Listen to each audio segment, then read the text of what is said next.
किसी जंगल में एक बहुत बड़ा तालाब था। तालाब के पास एक बगीचा था जिसमें अनेक प्रकार के पेड़ पौधे लगे थे। दूर दूर से लोग वहां आते और बगीचे की तारीफ करते। गुलाब के पेड़ पे लगा पत्ता हर रोज लोगों को आते जाते और फूलों की तारीफ करते देखता। उसे लगता कि हो सकता है एक दिन कोई उसकी भी तारीफ करे। पर जब काफ़ी दिन बीत जाने के बाद भी किसी ने उसकी तारीफ नहीं की तो वो काफ़ी हीन महसूस करने लगा। उसके अंदर तरह तरह के विचार आने लगे। सभी लोग गुलाब और अन्य फूलों की तारीफ करते नहीं थकते, पर मुझे कोई देखता तक नहीं। शायद मेरा जीवन किसी काम का नहीं। कहाँ ये खूबसूरत फूल और कहाँ मैं। और ऐसे विचार सोचकर वो पत्ता काफ़ी उदास रहने लगा। दिन यूं ही बीत रहे थे कि एक दिन जंगल में बड़ी ज़ोर ज़ोर से हवा चलने लगी और देखते देखते उसने आंधी का रूप ले लिया। बगीचे के पेड़ पौधे तहस नहस होने लगे। देखते देखते सभी फूल जमीन पर गिरकर निढाल हो गए। पत्ता भी अपनी शाखा से अलग हो गया और उड़ते उड़ते तालाब में जा गिरा।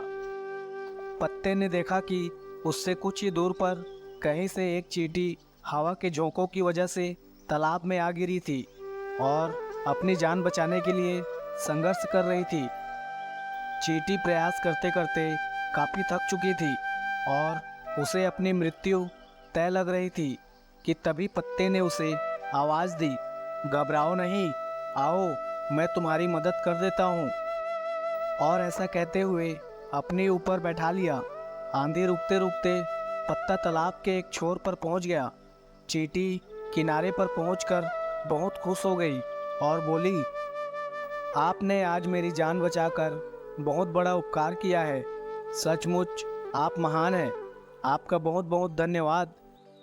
यह सुनकर पत्ता भावुक हो गया और बोला, धन्यवाद तो मुझे करना चाहिए क्योंकि तुम्हारी वजह से आज पहली बार मेरा सामना मेरी काबिलियत से हुआ, जिससे मैं आज तक अनजान था। आज पहली बार मैंने अपने जीवन के मकसद और अपनी ताकत को पहचान पाया हूँ। मित्रों, ईश्वर ने हम सभी को अनोखी शक्तियाँ दी हैं।